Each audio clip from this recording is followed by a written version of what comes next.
Hello friend, स्वागत है आपका हमारे चैनल पर। तो फ्रेंड, अगर आप कमर के दर्द, हड्डियों के दर्द या सर दर्द की प्रॉब्लम से परेशान हैं, हमेशा थके थके से रहते हैं, घर वालों को लगता है कि आप कामचोर हैं, आलसी हैं, कोई काम नहीं करना चाहते, लेकिन अगर आपकी प्रॉब्लम को कोई नहीं समझता है, तो मैं आपकी प्रॉब्लम को समझते हुए आपके लिए लेके आई हूँ बेस्ट फार्मूला, जो आपकी सारी प्रॉब्लम को छू मंतर कर देगा। इसका 1 चम्मच खाते ही आपके शरीर की एनर्जी वापस आएगी। आपके सर का दर्द हो या घुटनों का टक टक की आवाज़ हो या फिर आपका कमर का दर्द हो, सभी से आपको निजात मिलेगी।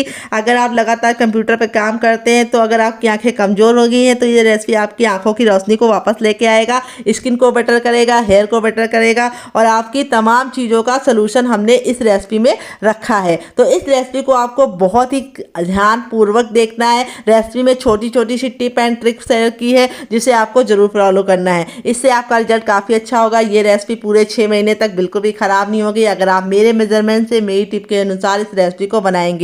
अगर आप अभी बच्चे को जन्म दिए हैं या फिर आप अभी दूध पिला रहे हैं, तो ये रेसिपी आपके लिए बहुत ज़्यादा लाभकारी है। तो चलिए बिल्कुल भी देरी ना करते हुए रेसिपी को बनाना शुरू करते हैं डियर। तो इस रेसिपी को बनाने के लिए मैंने 2 चीज़ों का इस्तेमाल किया है। सबसे पहले तो वो क्या है, आइए आपको बता देते हैं। ये हमारे भूरे भूरे छोटे छोटे से दाने हैं, इसको बोलते हैं गोंद। तो फ्रेंड, सर्दियों का नाम आते ही सबसे पहले ख्याल आता है गोंद के लड्डू का। तो फ्रेंड, गोंद हमारे सेहत के लिए बहुत ज़्यादा फायदेमंद होता है। इसकी तासीर गर्म होती है और ये हमारी पाचन क्रिया को मजबूत करता है और हमारे खाने को अच्छे से डाइजेस्ट करता है और शरीर में गर्मी भी देता है। इसमें पाया जाता है बहुत सारा प्रोटीन, कैल्शियम, मैग्नीशियम और पोटेशियम। तो फ्रेंड, यहाँ पे हमने लिया है दूसरी चीज़, मखाना। मखाने को कमल के बीज भी बोलते हैं। अगर इसका कोई नया नाम हो तो कमेंट बॉक्स में ज़रूर बताइएगा और साथ में जगह का नाम लिखना मत भूलिएगा। तो यहाँ पे हमारा जो मखाना है, इसमें हमारा पाया जाता है कैल्शियम, जो हड्डियों की मजबूती के लिए बहुत ज़्यादा लाभकारी है। तो फ्रेंड, चलिए रेसिपी को शुरू करते हैं। उससे पहले मैं आपको बता देती हूँ दोनों चीज़ हमने कितनी मात्रा में ली है। तो गोंद हमने लिया है 50 ग्राम, मखाने हमने लिया है 20 ग्राम। तो चलिए बनाना शुरू करते हैं। उससे पहले अगर आपने चैनल को सब्सक्राइब नहीं किया तो सब्सक्राइब कर लीजिएगा। तो फ्रेंड, आ गए गैस की तरफ। यहाँ पे देखिए मैंने एक कढ़ाई ली है, आप चाहे तो इसकी जगह पे पैन भी ले सकते हैं। जो भी बर्तन लीजिए थोड़ा सा भारी लीजिए। अब इसमें हम 1 चम्मच छोटा वाला देसी घी डाल देंगे। तो इस रेसिपी में आपको देसी घी का इस्तेमाल करना है, डालडा या रिफाइंड का इस्तेमाल नहीं करना है। अगर आपके पास देसी घी ना हो तो आप इसकी जगह पे बटर का इस्तेमाल कर सकते हैं। तो घी को हमने अच्छे से मेल्ट कर लिया है। जब हमारा घी हल्का सा मेल्ट हो जाएगा, तब इसमें हम अपने मखाने डाल देंगे और मखाने को हम धीमी धीमी आंच पे अच्छे से भूनेंगे। तो यहाँ पे हमें मखाने को अच्छे से भून के ही लेना है। अगर आप कच्चा लेंगे तो उसका बहुत बड़ा नुकसान ये होगा कि आप इस रेसिपी को स्टोर नहीं कर पाएंगे और भूनने से क्या होगा, मखाने की जितनी भी नमी है, मॉइस्चर है, वो ख़त्म हो जाएगा। तो फ्रेंड, आप हमारी ये मज़ेदार सी रेसिपी कहाँ से देख रहे हैं कमेंट बॉक्स में ज़रूर बताइए कमेंट करके, और साथ में जगह का नाम लिखना मत भूलिए। अगर आपको रेसिपी में कुछ भी अच्छा लगे तो प्लीज़ वीडियो को लाइक कर देना। अगर आप हमारे चैनल पर पहली बार आए हैं तो प्लीज़ हमारे चैनल को सब्सक्राइब करना मत भूलना और साथ ही नोटिफिकेशन बेल को ऑन कर देना, ताकि जैसे ही वीडियो अपलोड करूँ आपको नोटिफिकेशन मिल पाए सबसे पहले और आप हमारी आसान रेसिपी का फ़ायदा उठा पाएँ सबसे पहले। तो यहाँ पर देखिए हमने मखाने को अच्छे से भून लिया है। अब इसको हम प्लेट में ट्रांसफ़र कर देंगे। तो गैस के फ्लेम को मैंने बंद कर दिया था ताकि हमारे मखाने बिल्कुल भी जले ना। अब गैस के फ्लेम को हम फिर से ऑन करेंगे। तो यहाँ पे देखिए जो गैस का फ्लेम है वो हमें अभी मीडियम रखना है, ना बहुत ज़्यादा हाई ना बहुत ज़्यादा लो। अब इस तरीके से हम वापस से इसको रख देंगे और यहाँ पे हम वापस से इसके अंदर डालेंगे घी। तो यहाँ पे अब हमें 1 चम्मच भर के लेना है देसी घी। अगर आपको घी की रेसिपी चाहिए घर में बनाने की तो कमेंट बॉक्स में कमेंट करना, मैं आपके साथ शेयर करूंगी दानेदार घी कैसे आप घर में बना सकते हैं। तो यहाँ पे हम घी को अच्छे से मेल्ट कर लेंगे। जो गैस का फ्लेम है वो मीडियम रखना है, हाई फ्लेम पर नहीं पकाना है घी को, नहीं तो घी टेस्ट में भी अच्छा नहीं आता और लुक भी नहीं अच्छा आता है। अब इसमें हम गोंद डालेंगे, जो हम थोड़ा थोड़ा डालेंगे। यहाँ पे एक साथ गोंद नहीं डालना है और गोंद को हमें डाल के 10 से 15 सेकंड इसको अच्छे से चलाते हुए भूनना है। यहाँ पे आप देखेंगे 10 से 15 सेकंड में ही गोंद हमारे अच्छे से फूलने लगेंगे। तो बहुत ज़्यादा घी का इस्तेमाल नहीं करेंगे हम, थोड़ा सा गोंद डाल के थोड़े से ही घी में हम अच्छे से भून लेंगे। तो यहाँ पे आपको अच्छे से चलाते हुए इसको भूनना है, क्योंकि अगर आपका गोंद कच्चा होगा तो जब आप खाएंगे तो आपके दांतों में चिपकेगा और अच्छा सा टेस्ट भी नहीं आएगा और रेसिपी आप स्टोर भी नहीं कर पाएंगे। तो यहाँ पे देखिए इस तरीके से हमारा गोंद हो गया है, इसी में हम इसको निकाल लेंगे।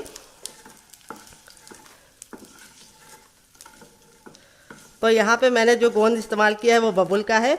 कई तरीके के गोंद आते हैं मार्केट में, आम का भी आता है, बबुल का भी आता है, सहजन का भी आता है। तो आपको कौन सा लेना है, बबुल वाला, ये बहुत ज़्यादा लाभकारी होता है और यहाँ पे हमें थोड़ा थोड़ा गोंद डाल के इसको अच्छे से भूनना है। ख्याल ये रखना है कि हाई फ्लेम पे नहीं भूनना है, नहीं तो जो गोंद होता है वो बहुत जल्दी जल जाता है और कच्चा भी रह जाता है। तो चलिए फटाफट सारे गोंद को हम भून लेते हैं, फिर आपसे मिलते हैं।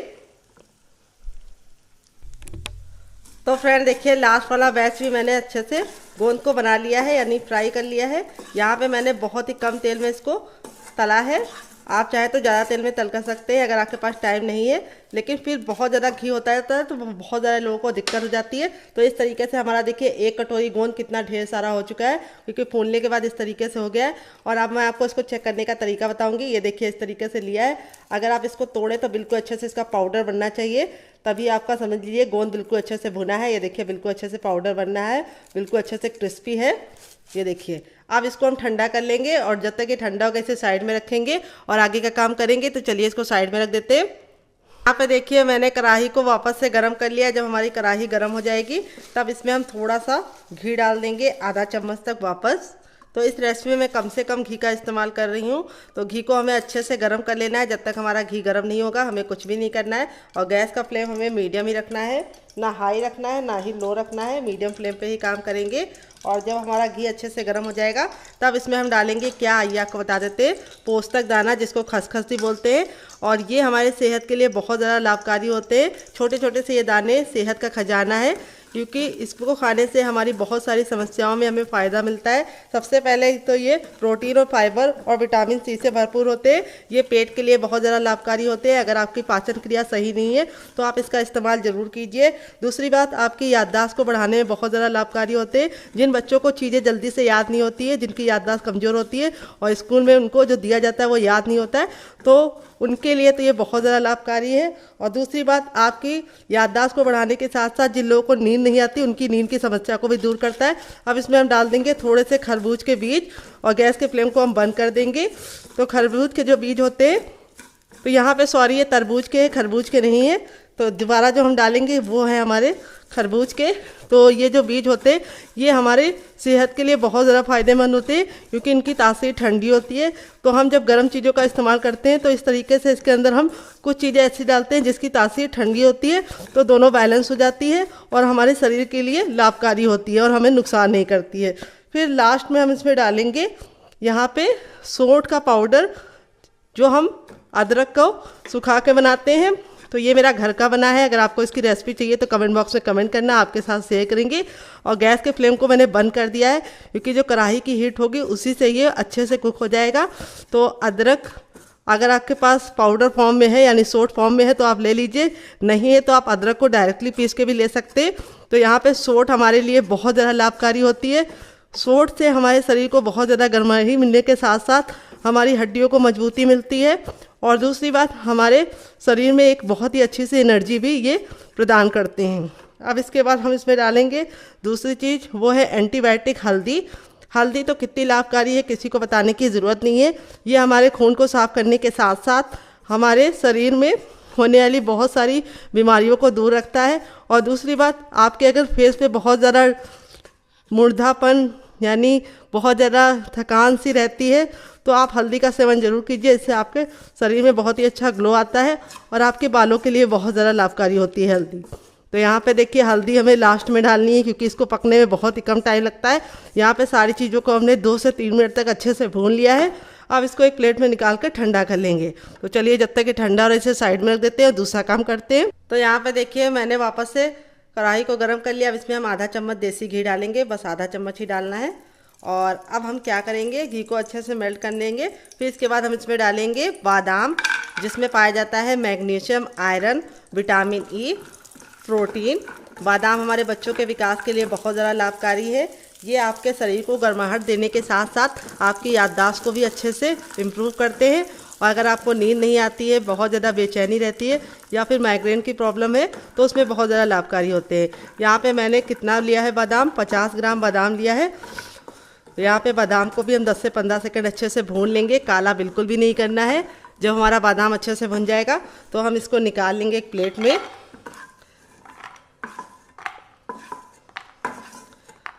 और अब इसके बाद हम इसमें दूसरी चीज़ क्या डालेंगे, आइए आपको बता देते हैं। तो अब इसमें हम डालेंगे छुआरे।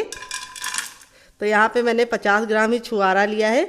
तो यहाँ पे जो छुहारे हैं इसमें क्या क्या पाया जाता है, इसमें जिंक पाया जाता है, आयरन पाया जाता है, फाइबर पाया जाता है और विटामिन सी पाया जाता है, जो आपके शरीर की कमजोरी को दूर करने के साथ साथ आपके दिमाग के लिए बहुत ज़्यादा फ़ायदेमंद होता है। और दूसरी बात, ये आपकी हड्डियों को मजबूती भी देता है। तो यहाँ पे आपको छुहारा ज़रूर डालना है और इससे हमारे जो रेसिपी है उसमें स्वीटनेस भी नेचुरली आ जाएगी। तो यहाँ पे हम छुहारे को ज़्यादा नहीं पकाएंगे, बस इसका हमें हल्का सा मॉइस्चर ख़त्म करना है, इसलिए गैस के फ्लेम को मैंने बिल्कुल मीडियम रखा है और मीडियम फ्लेम पे इसको हम पका लेंगे। तो यहाँ पे देखिए छुहारे भी हमारे अच्छे से हो गए हैं। आधे चम्मच घी में मैंने दोनों चीज़ों को अच्छे से कर लिया। अब इसको भी निकाल लेंगे एक प्लेट में।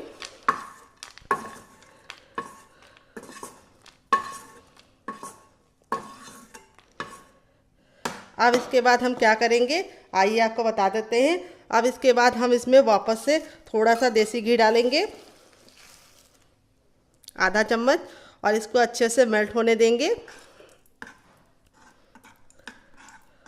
जैसे ही हमारा घी अच्छे से मेल्ट हो जाएगा तब इसमें हम क्या डालेंगे, आइए आपको बता देते हैं। अब इसमें हम डालेंगे किशमिश। तो किशमिश हमारी दांतों की मजबूती के लिए बहुत ज़्यादा फ़ायदेमंद होता है। जिन बच्चों के दांत कमज़ोर होते हैं, ज़रा सा कुछ खाते हैं दांत हिलने लगते हैं, उनको आप किशमिश ज़रूर दीजिए। तो किशमिश आपकी हड्डियों को भी मजबूत करता है और इसमें प्रोटीन और कैल्शियम और मैग्नीशियम पाया जाता है। तो यहाँ पे हमें अच्छे से किशमिश को भी पका लेना है घी में। जब हमारे किशमिश अच्छे से फूल जाएंगे तब तक हम इसको अच्छे से चलाते हुए पका लेंगे।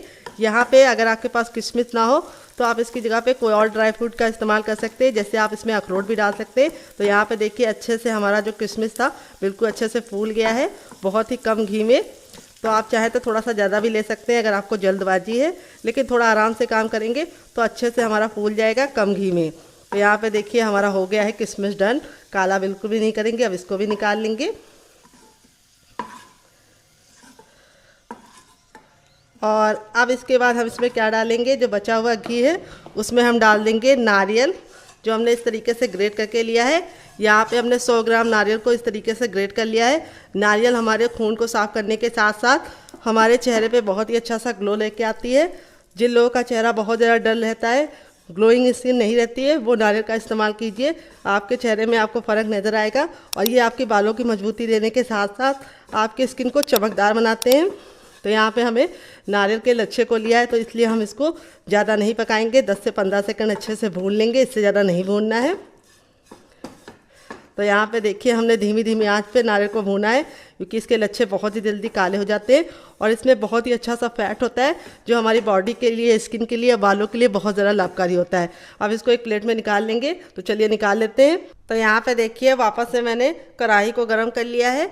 अब इसमें हम थोड़ा सा और घी डाल देंगे, ऑयल नहीं डालेंगे, घी ही डालेंगे, सिर्फ आधा चम्मच। और अब इसमें हम क्या डालेंगे, हम इसमें डालेंगे काजू, जो हमने वेट ने मुश्किल से लिया है 20 ग्राम, और 5 ग्राम हमने लिया है पिस्ता। तो यहाँ पे अगर आपके पास पिस्ता ना हो तो आप पिस्ता को स्किप कर सकते हैं, लेकिन पिस्ता खाने से बहुत ज़्यादा फ़ायदा होता है। काजू और पिस्ता में पाया जाता है कैल्शियम और विटामिन B6, और जो आपकी हड्डियों को मजबूती देने के साथ साथ आपकी आंखों के नीचे की स्वेलिंग यानी पफी आइज को कंट्रोल करता है। बहुत सारे लोगों की शिकायत होती है कि जब वो सो के उठते हैं तो उनकी आंखें फूली फूली रहती है, तो इसको सेवन करने से आपकी वो समस्या का समाधान मिलेगा और ये आपकी हड्डियों को मजबूती देने के साथ साथ आपकी बॉडी में बहुत ही गजब की एनर्जी देता है।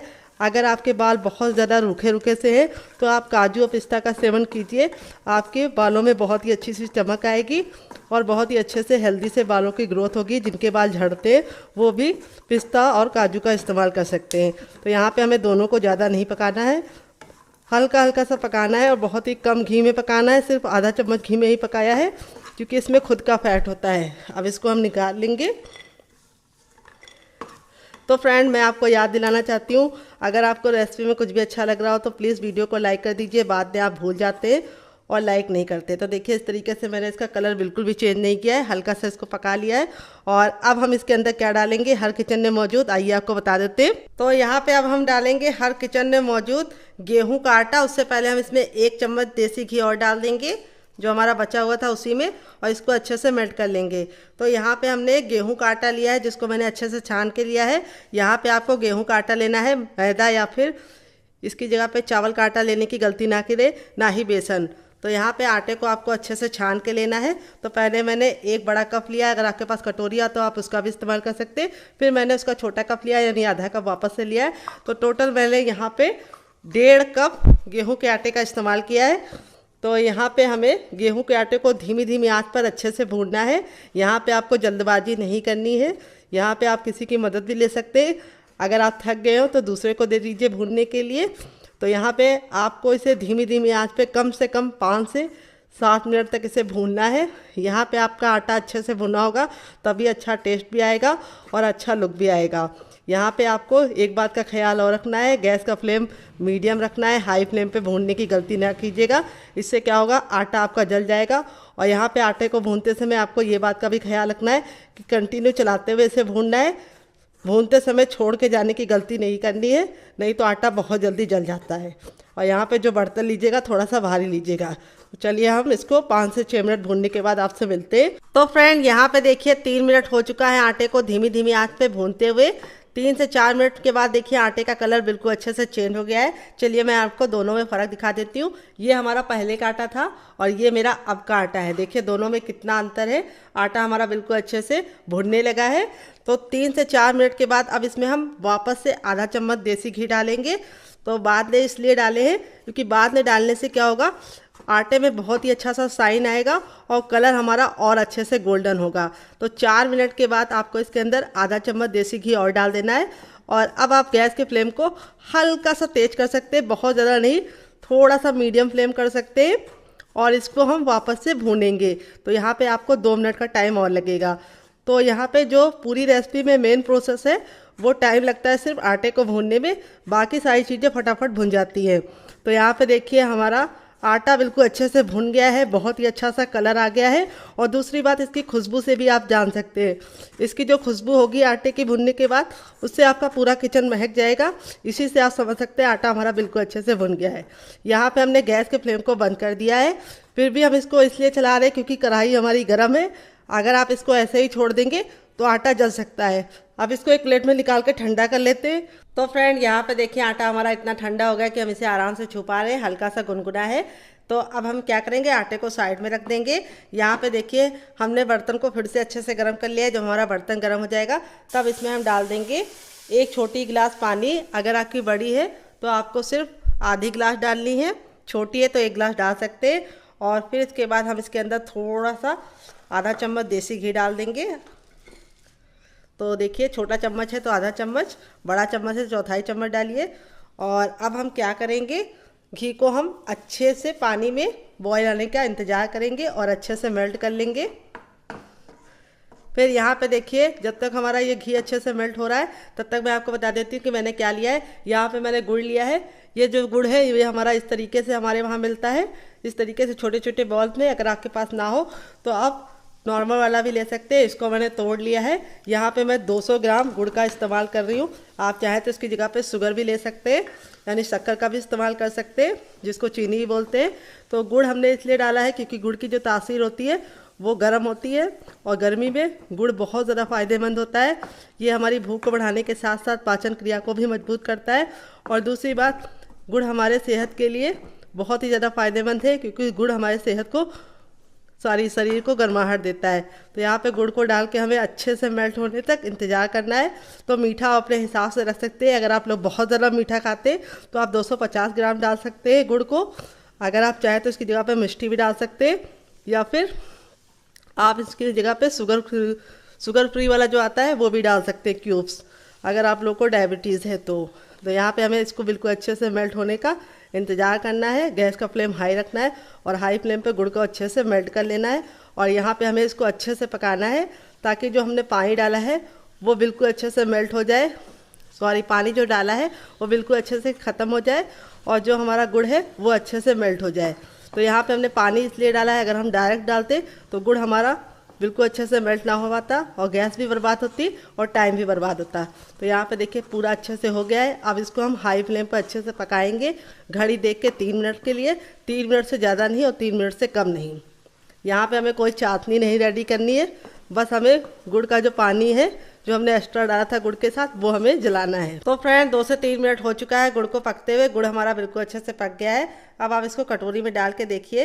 ये देखिए कटोरी में जब हम इसको डाल रहे हैं थोड़े से पानी में, आपको दिख रहा है नहीं कमेंट बॉक्स में बताना।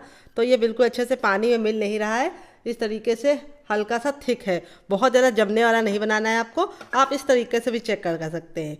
लाइटिंग की वजह से आपको दिख नहीं रहा होगा, तो देखिए इस तरीके से लीजिए और फिंगर पे हल्का सा अप्लाई कीजिए। अगर आपको चिपचिपा सा हल्का सा महसूस हो रहा है तो समझ जाइए गुड़ पक गया है। तो यहाँ पे देखिए अब इसको हम ठंडा होने के लिए छोड़ देंगे। अभी बहुत ज़्यादा गर्म है, तो जब तक ये ठंडा होगा तब तक हम इसे साइड में रखेंगे और दूसरा काम करेंगे। तो यहाँ पे देखिए गोंद हमारे बिल्कुल अच्छे से ठंडे हो चुके हैं। अब हम यहाँ पे ले लेंगे सबसे छोटा वाला मिक्सी का जार। यहाँ पे आपको ख्याल ये रखना है बड़ा वाला नहीं लेना है, सबसे छोटा वाला ही लेना है गोंद को पीसने के लिए। और दूसरी बात आपको ख्याल ये रखना है जार जो ले रहे हैं बिल्कुल अच्छे से सूखा होना चाहिए, बिल्कुल भी इसमें नमी या पानी नहीं होना चाहिए। अगर हो तो आप इसको पोंछ के अच्छे से फैन के नीचे रख दीजिए, तब इसके अंदर इस तरीके से हम डालेंगे। एक बार में इतना ही डालना है जितना कि ये आसानी से पिस पाए। अगर आप बहुत ज़्यादा भर देते हैं तो इसको घूमने में दिक्कत होती है और पिस नहीं पाता है। तो आप चलिए इसको पीस लेते हैं, हल्का सा दरदरा पीसेंगे। तो चलिए पीस के लेके आते हैं, फिर आपको दिखाते हैं। तो फ्रेंड यहाँ पे देखिए मैंने इसको पीस लिया है। बस 1 से 2 बार मिक्सी को चलाकर रोक दिया, इस तरीके से दरदरा पीसा है। अब इसको हम एक प्लेट में ट्रांसफ़र कर लेंगे। तो यहाँ पे देखिए इस तरीके से हम प्लेट में इसको निकाल लेते हैं सारा का सारा। तो यहाँ पे आपको ख्याल ये रखना है कि इसको हमें बहुत पाउडर नहीं बनाना है, हल्का सा दरदरा ही पीसना है। अब बाकी बचा भी हम इसके अंदर डाल देंगे और सेम पहले वाले की तरह इसे ही पीस लेंगे। तो यहाँ पे बस आपको ख्याल ये रखना है कि इसको हमें बहुत ज़्यादा बारीक नहीं पीसना है और जार में बिल्कुल ही पानी नहीं होना चाहिए। तो चलिए इसको पीस के लेके आते हैं, फिर आपको दिखाते हैं। तो फ्रेंड यहाँ पे देखिए दूसरा ही मैंने पीस लिया है। तो अब इसको भी हम निकाल लेंगे। और यहाँ पे देखिए जो हमारे मखाने थे वो भी अच्छे से ठंडे हो गए। तो अब हम मखानों को इसके अंदर ट्रांसफ़र कर देंगे और हम मखानों को भी पहले की तरह जैसे हमने गोंद को दरदरा पीसा था इसको भी हम दरदरा ही पीसेंगे। तो चलिए पीस के लेके आते हैं, फिर आपको दिखाते हैं। तो यहाँ पे देखिए मखानों को भी मैंने दरदरा ही पीसा है। 1 से 2 बार मिक्सी को चलाकर रोक दिया था। अगर इसमें 1-2 मखाने साबुत भी रह जाते हैं तो उसको हम निकाल लेंगे, लेकिन हम इसको मोटा मोटा ही पीसेंगे। तो यहाँ पे देखिए जो साबुत मखाने हैं जो नहीं पिस पाए हैं उसको हम निकाल लेंगे। कि देखिए, लेकिन हमें इसको बारीक नहीं करना है, इस तरीके से मोटा मोटा दरदरा पीसेंगे तो बहुत ही अच्छा सा रिजल्ट आएगा। अब ये जो हमारा बाकी बचा मखाना था उसको भी हम पीस लेंगे। तो चलिए इसको भी पीस लेते हैं। तो फ्रेंड यहाँ पे देखिए दूसरा बैच में मैंने मखानों का पीस लिया है। अब इन दोनों को हम अच्छे से मिला देंगे हल्के हल्के हाथों से। तो यहाँ पे हमें गोंद के साथ मखानों को अच्छे से मिला देना है। ये देखिए हल्के हल्के हाथों से, ताकि मखाने और भी बिल्कुल अच्छे से दबे ना और इसी तरीके से रहे। देख लीजिए कितना सुंदर सा लुक आ रहा है। और अब हम क्या करेंगे, इसको हम साइड में रख देंगे। तो चलिए इसको साइड में रख देते हैं। अब इसमें हम क्या डालेंगे आइए आपको बता देते हैं। तो अब इसमें हम डालेंगे अपना किशमिश, छुआरा और बादाम वाला। तो यहाँ पे हम इस तरीके से इसको डाल देंगे और इसको भी हम दरदरा पीस लेंगे। तो चलिए पीस के लेके आते हैं, फिर आपको दिखाते हैं। तो फ्रेंड यहाँ पे देखिए इसको भी मैंने दरदरा पीसा है, बहुत ज़्यादा फाइन नहीं पीसा है। अब इसको एक प्लेट में निकाल लेंगे। ये देखिए इस तरीके से आपको भी दरदरा पीसना है, इससे बहुत ही सुंदर सा लुक आएगा। तो यहाँ पे अब हमारा जो बाकी बचा हुआ था उसको भी हम इसके अंदर डाल देंगे और इसको भी हम पीस लेंगे। तो चलिए पीस के लेके आते हैं, फिर आपको दिखाते हैं। तो फ्रेंड यहाँ पे देखिए इसको भी मैंने पीस लिया है। अब इसको निकाल लेंगे और अब इसके अंदर हम क्या डालेंगे, मिक्सी जार में आइए आपको बता देते हैं। तो अब इसके अंदर हम डालेंगे अपना काजू और पिस्ता और इसी के साथ हम इसमें 6 डालेंगे हरी इलायची। तो यहाँ पे मैं फ्रेश वाली डाली, इससे बहुत ही अच्छा टेस्ट आएगा। अगर आपके पास फ्रेश वाली ना हो तो आप इसकी जगह पे क्या इस्तेमाल कर सकते हैं, इलायची का पाउडर। तो चलिए इसको भी पीस लेते हैं, फिर आपसे मिलते। तो फ्रेंड यहाँ पे देखिए मैंने बिल्कुल अच्छे से पीस लिया है और इसमें इलायची की इतनी अच्छी खुशबू आ रही है कि इससे पूरा किचन महक रहा है। आपका भी महकेगा, बहुत ही अच्छा सा रिजल्ट आएगा। तो यहाँ पे मैंने देखिए इसको भी पीस लिया है। अब इसको हम निकाल लेंगे सारा का सारा। अब हमें कुछ भी नहीं पीसना है, बाकी जो चीज़ें हैं वो हम साबुत डालेंगे। तो चलिए हम ले आते हैं बड़ा सा बर्तन जिसके अंदर हम पूरा रेसिपी को बनाएंगे। तो चलिए लेके आते हैं, फिर आपको दिखाते हैं। तो यहाँ पे देखिए एक बड़े साइज का बर्तन ले लिया है। अब इसके अंदर हम ट्रांसफ़र कर देंगे अपना मखाना और गोंद।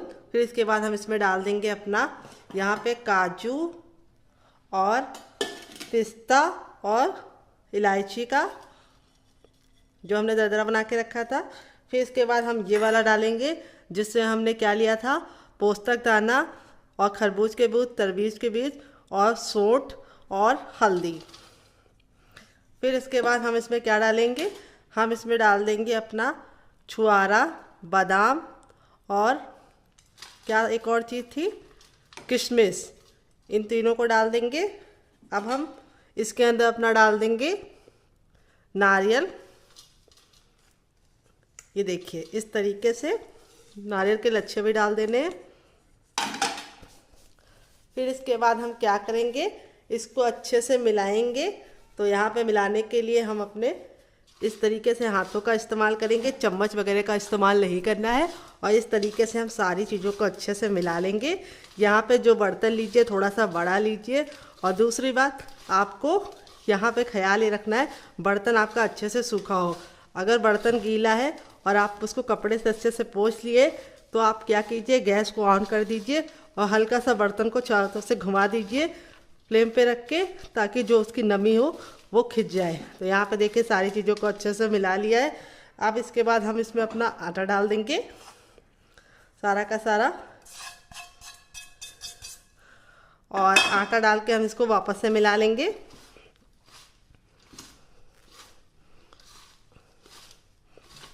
ये देखिए आटा डाल के हमने बिल्कुल अच्छे से मिला लिया है। और अब हम इसके अंदर अपना डालेंगे ये वाला गुड़ वाला चाशनी, जिसको हमने मिक्सी के जार में इसलिए ले लिया था क्योंकि जार हमारा बिल्कुल अच्छे से सूखा था। यहाँ पे मैं ग्लास वगैरह में इसको ट्रांसफ़र करती तो ग्लास में थोड़ा सा पानी लगा था, तो इसीलिए मैंने इसको मिक्सी के जार में डाल दिया। हल्का सा जब गरम गरम सा होगा तभी हम इसके अंदर मिला देंगे।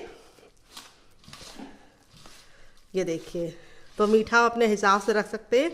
अगर आपको लगे कि चाशनी कम है तो आप क्या कर सकते हैं, थोड़ा सा और बना के डाल सकते हैं। लेकिन मेरी तरीके से, मेरे मेजरमेंट के साथ काम करेंगे तो बिल्कुल भी कम नहीं पड़ेगी। और इस तरीके से हम इसको अच्छे से मिला लेंगे आपस में। तो यहाँ पे देखिए इस तरीके से बाइंड हो रहा है, ये बिल्कुल भी कमी नहीं है। अगर आप चाहें तो इसमें, अगर आपको कमी लगे बाइंडिंग में थोड़ी सी मॉइस्चर की, तो आप इसमें थोड़ा सा देसी घी भी गर्म करके डाल सकते हैं। तो परफेक्ट है। अब हम इसको बांधेंगे। तो यहाँ पे बांधने से पहले हम थोड़ा सा देसी घी लगा लेंगे और फिर बांधेंगे। तो चलिए हाथों को वॉश करके लेके आते हैं सुखा के, फिर इसको बांधेंगे। आप अगर चाहे तो इसको ऐसे भी स्टोर कर सकते हैं और रोज़ाना इसका 1 चम्मच सेवन करके आप 100 बीमारियों से दूर हो सकते हैं। तो फ्रेंड ये देखिए मैंने हाथों में घी लगा लिया है। घी लगाने के बाद इस तरीके से हम लड्डू बनाएंगे। तो आप चाहे तो इसको ऐसे भी इंजॉय कर सकते हैं डिब्बे में भर के। तो लड्डू बनाने के लिए आपको घी अच्छे से लगा लेना है हथेलियों पे, ताकि आपको लड्डू बनाने में बिल्कुल भी दिक्कत ना हो। और इस तरीके से हम गोल कर लेंगे। तो यहाँ पे देखिए लड्डुओं का जो साइज है वो आपको बहुत ज़्यादा ना बड़ा बनाना है ना बहुत ज़्यादा छोटा बनाना है। इस तरीके से लड्डू बनाएंगे। तो आपको कैसे यूज़ करना है वो भी हम आपको बताएंगे। तो यहाँ पे हम लड्डुओं का साइज बहुत ज़्यादा बड़ा नहीं बनाएंगे। अगर आप बच्चों को दे रहे हैं तो 1 लड्डू मत दीजिएगा, आधा दीजिएगा। अगर आप अपने लिए यूज़ कर रहे हैं तो आप 1 लड्डू रोज़ सुबह शाम खा सकते हैं, खाना खाने के बाद भी और खाना खाने के पहले भी। ये लड्डू आपके लिए बहुत ज़्यादा लाभकारी है। ये आपकी हड्डियों का दर्द या फिर सर दर्द, बालों का गिरना और आँखों की रोशनी को तेज करता है और बच्चों के दिमाग का विकास करता है। तो चलिए फटाफट लड्डू बना लेते हैं, फिर आपसे मिलते हैं। तो फ्रेंड बनकर रेडी हो चुके हैं हमारे मज़ेदार से लड्डू, जो सेहत का खजाना है। ये आपके कमर दर्द को, सर दर्द को, माइग्रेन की प्रॉब्लम को और बालों को और आँखों को बहुत ही ज़्यादा लाभ पहुंचाएंगे। बहुत ज़्यादा लाभकारी ये लड्डू है। और इस लड्डू का आपको सेवन कैसे करना है आइए मैं आपको बता देती हूँ। तो इस लड्डू को सबसे ज़्यादा फ़ायदा मिलेगा दूध के साथ खाने से। अगर आपको दूध नहीं पसंद है तो आप इसे गर्म पानी के साथ खाएंगे तब भी आपको फ़ायदा करेगा। अगर आप बच्चों को दे रहे तो सिर्फ आधा देना। अगर आप बड़े हैं और आपकी उम्र 30 साल है तो आप पूरा लड्डू खा सकते हैं। अगर उससे कम है तो आपको आधे से थोड़ा ज़्यादा करना है। यानी खाना है। अब मैं आपको तोड़ कर दिखाती हूँ लड्डू हमारा कितना परफेक्ट बना है, कितना माउथ मेल्टिंग बना है, बिल्कुल सॉफ्ट सा लड्डू है। और आप इसे खाइए, आपको इसके बहुत सारे फायदे मिलेंगे। तो अगर आपको लड्डू की रेसिपी में कुछ भी अच्छा लगे तो प्लीज़ वीडियो को लाइक कर देना, शेयर कर देना। अगर आप चम्मच से खा रहे हैं तो आपको 1 बड़ा चम्मच खाना है प्रतिदिन, इससे आपको बहुत ज़्यादा फायदा होगा। और इसका सेवन आप सुबह शाम दोनों टाइम कर सकते हैं, बिल्कुल भी नुकसान नहीं करेंगे आपके लिए। तो चलिए मिलते हैं बहुत ही जल्दी नई रेसिपी के साथ। इस लड्डू की रेसिपी में अगर आपको कुछ भी यूज़फुल लगा हो तो प्लीज़ वीडियो को लाइक कर देना। अगर आपने अभी तक हमारे चैनल को नहीं सब्सक्राइब किया है तो सब्सक्राइब कर लेना, साथ ही नोटिफिकेशन बेल को ऑन करना ताकि जैसे वीडियो अपलोड करूँ आपको नोटिफिकेशन मिल पाए सबसे पहले। और आप हमारी ये मज़ेदार सी लड्डू की रेसिपी कहाँ से देख रहे हैं कमेंट बॉक्स में कमेंट करके बताइए, और साथ में जगह का नाम लिखना मत भूलिए। तो चलिए मैं जा रही हूँ इस लड्डू को एंजॉय करने और फैमिली वालों को दे ही दे। तो चलिए मिलते हैं नेक्स्ट वीडियो में। Love you all, bye and take care.